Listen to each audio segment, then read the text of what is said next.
Sephardim Jews of the old Jews who were thrown out and separated, 1 in 20. Okay, so how come they don't speak Welsh? Who? Well, the ones who are the... Well, they lost their language. They went to Babylon, they came back, they'd lost their language. So where did Hebrew come from? And in Jesus' time, they were speaking Aramaic. They weren't speaking anything but Aramaic. So where did Hebrew come from? And then they wrote the Gospels in Greek and translated them to Latin. I mean, it's a mess. Okay. It's a resurrected language. In a way, they tried to recover it. What, you mean Hebrew's a resurrected language? Yes, I think so, yeah. It looks like it. All I can tell you is what we found. Yes. It seems odd that they don't speak Aramaic in Israel, doesn't it? If that was the ancient Well, language. they're speaking Yiddish, aren't they? Which is the Eastern European version. But Hebrew is Hebrew, there's a classical Hebrew, isn't there? Yes, but what its provenance is rather uncertain. You know, it's history. I can only tell you what we've done. Yes, and we're open to discuss it and show anybody what we've done and how we do it. Okay. So we get now to Moses bringing them out of Egypt, and we thought, well, why not? I mean, Champollion's aged about 22 or 3.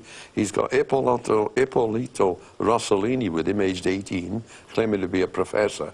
And they go to Egypt and they come up with this, and they say, well, we can't find the word in Coptic. And that's because the word has changed so much over the generations and centuries that it's no longer recognizable. So once upon a time it was CAT, but now it's DOG, but it means the same thing. Okay. Then they said, we can't find it in Coptic. Well, we'll look for it in Aramaic. We can't find it in Aramaic, we'll try it in Hebrew. And if we can't find it there, we'll guess. So that's what they did? That's what they've done. So we'll get back to hieroglyphs in a minute. Yeah, I just want to read you a text here I've got. I don't know what... it's important to know that if you send long texts, the ends get cut off, and I don't get to read them, unfortunately. There's a standard text size. I'm not sure how many characters that is, but that's what they're limited to. So someone has texted in and they said, I'm fascinated by this topic. How can I find out more about Alan's work? I would love to be involved in this research. Could my phone number be passed on? Well, no, because we haven't got it. But there is a website, isn't there? We got a website. Can you read out your website? It's... www. King Arthur Researchers. I forget what it's bloody hell. Just Google Alan Wilson and Baron Blackett. I'll spell Baron Blackett for you. It's B-A-R-A-M-B-L-A-C-K-E-T-T. So Alan Wilson and Baron Blackett. It's King Arthur. It's King Arthur Research. King Arthur Research. No, it's King Arthur's Legacy. King Arthur's Legacy. I don't even know the name. It's King Arthur's Legacy. That's what it should be. .what? .co.uk? .co.uk. .co.uk. King Arthur's Legacy. .co.uk. Possibly. I'm so tied up here forgetting to... So moving right along then. So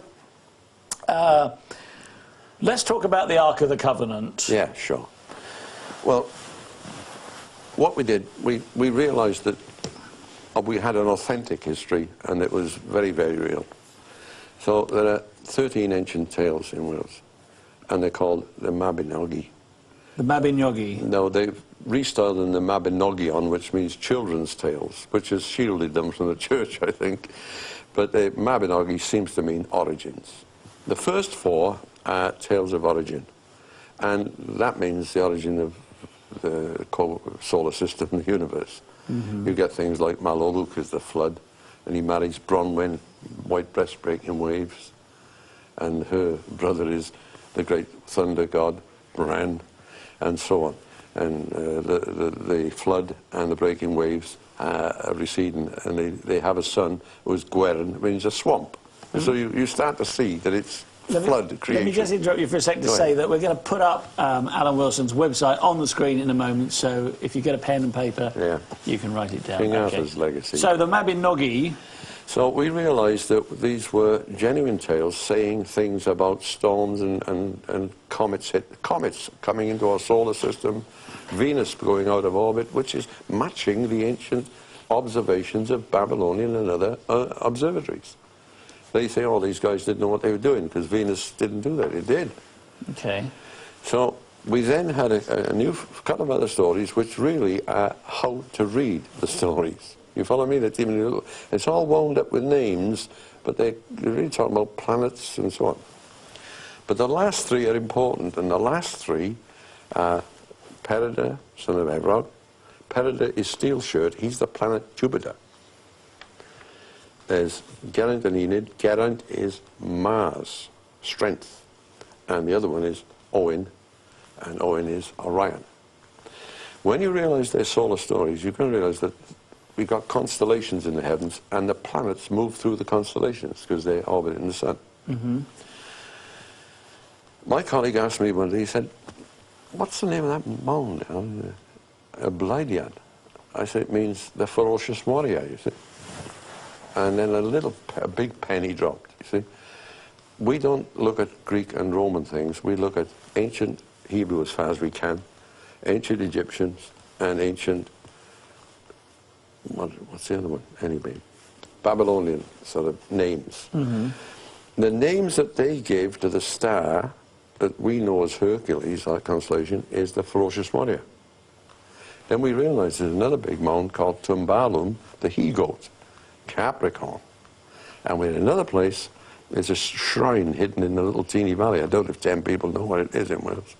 And it shows the Egyptian goddess Nut stretched out in an arch and other things. So you're saying that that's there are mounds... Sirius. So we knew we had these three.